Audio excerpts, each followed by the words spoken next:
menghadapi monumen pengujian ajaib ketika itu menampilkan 5 kata-kata menyakitkan yang besar. Pemuda itu berdiri tanpa ekspresi, bibir melengkung dalam senyum kecil yang mengejek diri sendiri. Dia dengan erat mengepalkan tinjunya dan karena kekuatan yang digunakan, kukunya yang agak tajam menggali jauh ke dalam telapak tangannya, membawa rasa sakit sesaat. Xiao Yan, Dou Zili, tahap ketiga. Peringkat rendah. Di samping monumen pengujian ajaib, seorang pria parubaya melihat hasil di monumen dan mengumumkannya dengan suara acuh tak acuh. Segera setelah pria parubaya selesai berbicara, tanpa banyak kejutan, orang-orang di alun-alun memulai keributan, mengejeknya. Tahap ketiga, HMM, seperti yang diharapkan. Jenius ini sekali lagi mundur selangkah. Ai, sampah ini benar-benar mempermalukan seluruh klannya. Petik 1. Jika ayahnya bukan pemimpin klan, sampah semacam ini sudah akan dikeluarkan dari klan.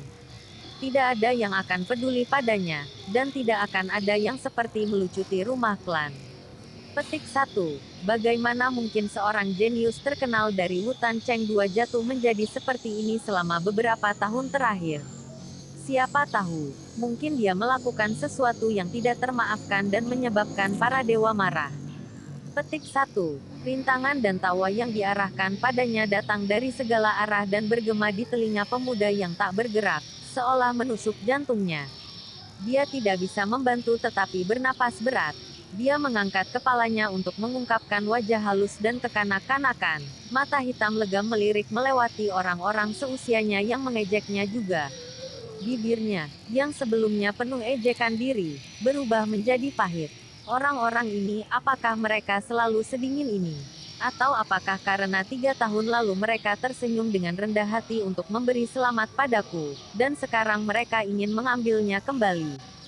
Sambil tersenyum pahit, Xiao Yan berbalik dan diam-diam berjalan kembali ke sekelompok orang. Sosok kesepiannya sepertinya tidak bisa menyesuaikan diri dengan sekitarnya. Selanjutnya, Xiao Mei mendengar suara penguji, seorang gadis remaja dengan cepat berlari dari kerumunan. Saat dia naik ke panggung, gumaman dan diskusi mereda dan setiap sepasang mata berapi-api terkunci di wajahnya. Gadis remaja itu tidak lebih dari 14 tahun. Meskipun kecantikannya tidak segera terbukti, wajahnya yang kekanak-kanakan kecil dikombinasikan dengan ketidakbersalahannya menarik perhatian para penonton. Dia dengan cepat melangkah maju dan meletakkan tangan mungilnya di monumen batu hitam. Dia kemudian menutup matanya dengan lembut. Saat gadis itu memejamkan mata, monumen bersinar cerah sekali lagi. Dou Zili, tahap 7. Xiao Mei, Dou Zili, tahap ke-7. Peringkat tinggi. Yeh, mendengar penguji membacakan hasilnya, gadis remaja itu tersenyum bangga. Tahap 7, Dou Zili. Sungguh mengesankan. Pada tingkat ini, dalam 3 tahun dia akan diberi nama Dou Ze yang sebenarnya 3 sudah. Dia benar-benar cocok dengan nama bibit klan. Mendengar pujian bulat yang datang dari kerumunan, senyum gadis itu semakin melebar. Kesombongan, godaan yang begitu banyak gadis tidak dapat melawan. Saat mengobrol dengan sesama anggota kembarannya, garis pandangnya berkelok-kelok melewati orang-orang di sekitarnya dan mendarat di sosok yang kesepian dari mereka. Dengan mengerutkan alisnya untuk sementara waktu, dia akhirnya memutuskan untuk tidak berjalan. Di antara mereka berdua sudah ada celah besar. Melihat kinerja Xiao Yan beberapa tahun terakhir, pada saat upacara adulthood datang, ia hanya akan dapat menempatkan di peringkat anggota klan tingkat yang lebih rendah. Namun, dia, dengan kehebatannya, akan menjadi klan yang sangat penting dan pejuang yang begitu baik dipelihara. Tidak akan ada batasan untuk masa depannya. Sebuah desahan yang tak dapat dijelaskan muncul darinya. Xiao Mei berpikir kembali kepada pemuda itu sejak 3 tahun lalu, penuh dengan energi dan kebanggaan. Pada usia 4 tahun dan pada usia 10 dia mencapai tahap ke-9, Dou Zili. Pukul 11 ia menghancurkan penghalang Dou Zili tahap ke-10 dan memadatkan Dou Ziqizu 4 berhasil. Ia menjadi Dou Ze termuda di klan sejak 100 tahun terakhir. Pada waktu itu, kepercayaan diri serta kekuatan tak terukur menarik banyak remaja muda yang tentu saja termasuk Xiao Mei. Namun, jalan seorang jenius selalu berliku. 3 tahun yang lalu, pemuda jenius ini yang ketenarannya mencapai puncak mutlak menerima apa yang mungkin menjadi pukulan paling kejam. Kerja keras yang ia lakukan untuk mengakumulasi dan memadatkan Dou-Zikizu selama 10 tahun terakhir, hanya dalam satu malam, lenyap ke dalam kehampaan.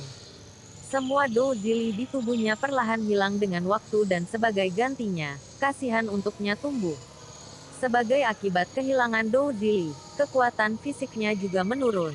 Dari posisi jenius, dalam satu malam dia jatuh di bawah rata-rata orang. Pukulan semacam ini membuat pemuda kehilangan keinginannya untuk melanjutkan pelatihan. Penghormatan yang pernah dikaitkan dengan pemuda ini perlahan berubah menjadi penghinaan dan ejekan. Berdiri begitu tinggi, dan jatuh ke bawah, jatuh seperti ini mungkin hanya salah satu yang dia tidak pernah bisa pulih. Berikutnya, Xiao Sun Er. Petik 1. Di antara keributan itu, suara penguji terdengar lagi. Mengikuti pemanggilan nama yang sangat bereputasi ini, sekelompok orang segera mereda. Setiap pandangan berubah. Di pusat perhatian adalah seorang gadis remaja yang jika kamu berhasil, kamu akan menjadi Douze pada usia 14 tahun, orang kedua yang melakukannya di klan Xiao. Tentu saja, orang kedua. Pertama adalah jenius yang jatuh, Xiao Yan. Terima kasih. Gadis remaja itu mengangguk ringan, wajahnya yang tenang menunjukkan sedikit kebahagiaan karena pujiannya. Dia diam-diam berbalik, dan di tengah-tengah perhatian orang banyak perlahan berjalan ke pemuda tertindas di belakang kelompok. Saudara Xiao Yan. Di sisi pemuda, gadis remaja itu berhenti. Dia menghadapi Xiao Yan dan membungkuk dengan hormat. Wajahnya yang cantik dan lembut menunjukkan senyuman elegan yang akan membuat gadis-gadis sekitarnya cemburu. Kualifikasi apa yang aku miliki sekarang bagi kamu untuk memanggil aku itu? Dia menghadapi gadis yang bisa dianggap sebagai mutiara bersinar klan dan berkata dengan getir. Dia, setelah putus asa untuk waktu yang sangat singkat, terus mempertahankan rasa hormatnya. Saudara Xiao Yan, kamu pernah berkata kepada Sun Er 6 sebelum, untuk melakukan apa saja, pertama-tama kita harus bisa melepaskannya. Satu hanya benar-benar bebas ketika ia dapat mengambil dan melepaskannya dengan mudah. 7. Xiao Sun Er berkata dengan lembut, wajahnya yang tersenyum penuh kehangatan. Haha, benar-benar bebas. Aku hanya tahu bagaimana mengatakannya. Lihatlah aku sekarang, apakah aku terlihat seperti orang bebas? Dunia ini bukan milikku untuk memulai. Xiao Yan tertawa sendiri, mengatakan putus asa. Menghadapi suasana muram Xiao Yan, alis Xiao Sun Er sedikit berkerut sedikit, dan dia berkata serius, Saudara Xiao Yan, meskipun aku tidak tahu apa yang terjadi pada kamu, Sun Er dengan jujur percaya bahwa itu kamu akan berdiri lagi dan merebut kembali kemuliaan dan rasa hormat yang hilang. Dia berhenti sejenak, wajah lembut putihnya memerah sedikit. Saat itu, akan ada banyak orang yang tertarik kepadamu. Haha, mendengar kebenaran sepenuh hati gadis itu, dia tertawa dengan canggung tetapi tidak mengatakan apa-apa lagi. Orang lain akan terpengaruh olehnya, tetapi dia tidak memiliki kualifikasi atau suasana hati. Sebaliknya, dia diam-diam berbalik dan berjalan menjauh dari alun-alun. Berdiri diam dan menghadap ke belakang remaja yang kesepian, dia ragu sejenak sebelum mengejarnya dan berjalan bersisian dengannya. Sementara itu, dari belakang peluit serigala cemburu terdengar.